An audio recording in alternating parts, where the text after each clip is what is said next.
जगद्गुरुमनः जगद्रक्षणार्थम् अवतीर्णस्य अच्युतगोत्रोद्भवस्य अलर्मेल्मङ्गा पद्मावती समेत वेङ्कटेश्वर भगवन्तमुद्दिश्य श्रीवेङ्कटेश्वरस्वामिनः प्रीत्यर्थं सम्पूर्णजमानस्य इष्टकाम्या गुणावाञ्छा प्रतित्यर्थं स्वामिनः सकलदोषपरिहार्थं वेङ्कटेश्वर गोविन्द गोविन्द गोविन्द गोविन्द गोविन्द वेंकटरमण गोविन्द गोविन्द ఏదైతే తిరుమల తిరుపతి దేవస్థానంలో జరిగిన లడ్డు యొక్క కల్తీ విషయమై జనసేన పార్టీ అధ్యక్షుడు శ్రీ పవన్ కళ్యాణ్ గారు అదేవిధంగా జనసేన పార్టీ రాష్ట్ర నాయకులు ఇచ్చిన పిలుపు మేరకు ఈరోజు కుక్కట్పల్లి నియోజకవర్గంలోని భరత్ నగర్లో శ్రీ వెంకటేశ్వర స్వామి దేవాలయంలో దీపారాధన కార్యక్రమం అనేది జనసేన పార్టీ తరఫు చేయడం జరిగింది.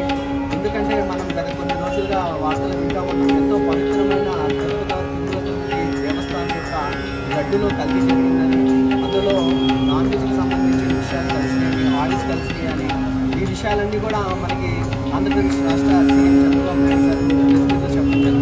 దీనికి సంబంధించి జనసేన పార్టీ అధ్యక్షుడు పవన్ కళ్యాణ్ గారు మేరకు ఈరోజు ఈ యొక్క ముసాపేట డివిజన్లో ఉన్న జన సైనికులందరూ కూడా వచ్చి దీపారాధన కార్యక్రమం పాల్గొనడం జరిగింది. మనం చూస్తున్నాం మన యొక్క ధర్మం గురించి, మన యొక్క దేశం గురించి, మన యొక్క సనాతన ధర్మం గురించి ముందుకు వచ్చి మాట్లాడుతున్న వ్యక్తి శ్రీ పవన్ కళ్యాణ్ గారు. పవన్ కళ్యాణ్ గారు అదేవిధంగా ఈ యొక్క సెంట్రల్ గవర్నమెంట్కి విన్నపం చేయడం జరిగింది. ఒక సనాతన ధర్మ కోడ్ అనేది కావాలి.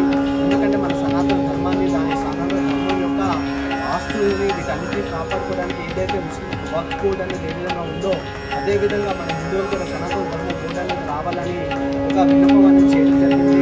మేము కూడా మీ అందరం జన సైనికులు కూడా సెంట్రల్ గవర్నమెంట్కి విజ్ఞప్తి చేస్తున్నాం. ఈ విషయం గురించి ఆలోచించవలసిందిగా కోరుతున్నాం. ఏదైతే మన యొక్క పవిత్రంగా కొలుచుకునేటటువంటి ఈ యొక్క తిరుమల తిరుపతి దేవస్థానం యొక్క లడ్డు యొక్క అపవిత్రంగా ప్రయోజనం దానికి సంబంధించిన అన్నింటినీ కూడా బయటకు తీసుకురావాల్సిందిగా ఆ యొక్క కూటమితో ఉన్న ప్రభుత్వాన్ని కోరుకోవడం జరుగుతుంది.